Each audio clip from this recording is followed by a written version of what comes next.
I'm done with my past life. That's what I told my husband the night we moved into our new house. New city, new jobs, fresh start. I said it while unpacking boxes, holding a glass of cheap wine, pretending I was closing a chapter. What I really meant was this: I was bored. We'd been married 7 years. No kids, no chaos, just routine. Wake up, work, dinner, Netflix, sleep. He was steady, reliable, predictable. And somewhere along the way, I confused stability with stagnation. So when we relocated for his promotion, I decided this was my reinvention era. New haircut, new wardrobe, gym membership.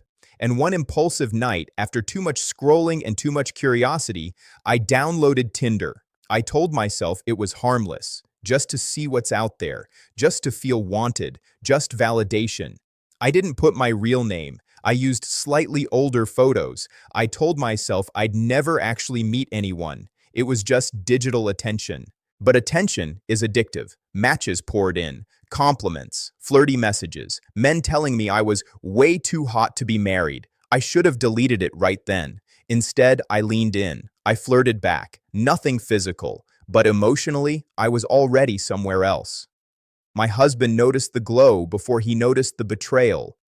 "You seem different lately," he said one evening.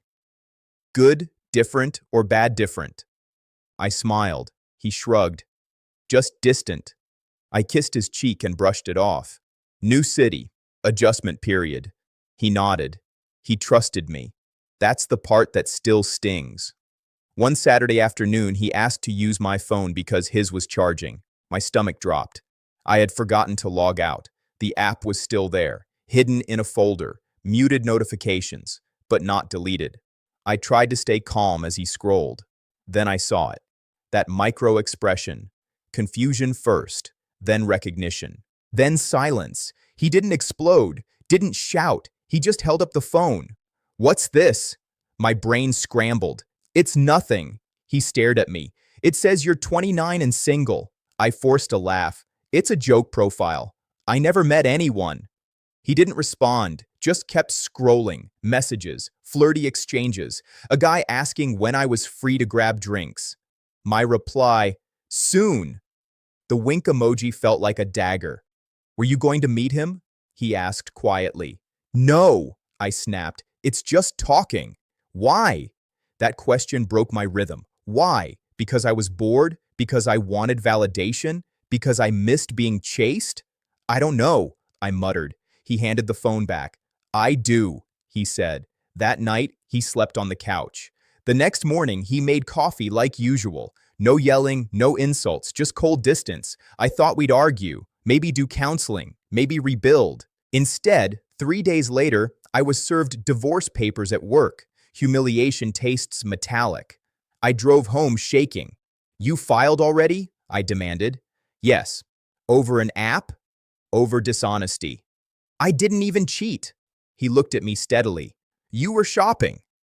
That word hit harder than I expected. Shopping. Like our marriage was a placeholder until something better showed up. I said I was done with my past life, I argued weakly. He nodded. I didn't realize I was part of it. That silence again. I tried everything after that. Crying, apologizing, promising therapy, deleting the app in front of him. "I never met anyone," I repeated like it was a magic spell. He didn't budge. "Intent matters," he said. "You were building exits." I didn't see it that way at first. I thought he was overreacting. No physical affair, no hotel rooms, no secret dates. But over the following weeks, as the divorce moved forward faster than I believed possible, I began to understand. It wasn't about sex, it was about mindset. I had mentally stepped outside the marriage before I ever stepped into someone else's arms. He found more than just the profile. He found screenshots I'd sent to a friend. Just seeing my options, LOL. Options. That word destroyed any chance I had left. By the time mediation came, he was calm, detached, like a man who had already grieved. "I loved you," he said during one session, "but I won't compete with the world for my own wife." I cried. He didn't. The house was sold, assets divided, clean break. No kids made it easier legally. harder emotionally. The final night before I moved out, I sat alone in the living room, scrolling through my now deleted Tinder account's confirmation email. All those matches, all that validation. Not one of them showed up when my life collapsed. Not one asked if I was okay. They had been entertainment, ego boosts, temporary dopamine. I traded permanence for pixels. A month after the divorce finalized, I heard through mutual friends that he was dating someone. Not flashy, not dramatic, just someone steady. Someone who didn't need options. I stalked his social media once. He looked lighter, happier. That's when it fully sank in. When I said, I'm done with my past life, I thought I was evolving, becoming exciting, reclaiming youth. What I was actually doing was discarding loyalty for attention, and attention doesn't stay. It scrolls. He didn't ruin my life. He just refused to live in a marriage where he was competing with strangers on an app. Sometimes cheating doesn't start in a bedroom. It starts with a swipe.